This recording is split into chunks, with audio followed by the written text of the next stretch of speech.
Oh, hailstones whacked it and that was it.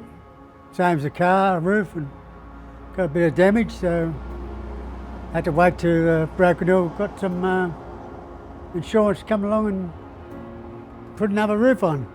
They renewed the whole roof, put new 2 whirly birds on the roof and insulation in the roof as well, which made a big difference. Oh, very good, because I used to be a roofer myself years ago. I couldn't do nothing like that then, real fast. They've done a terrific job.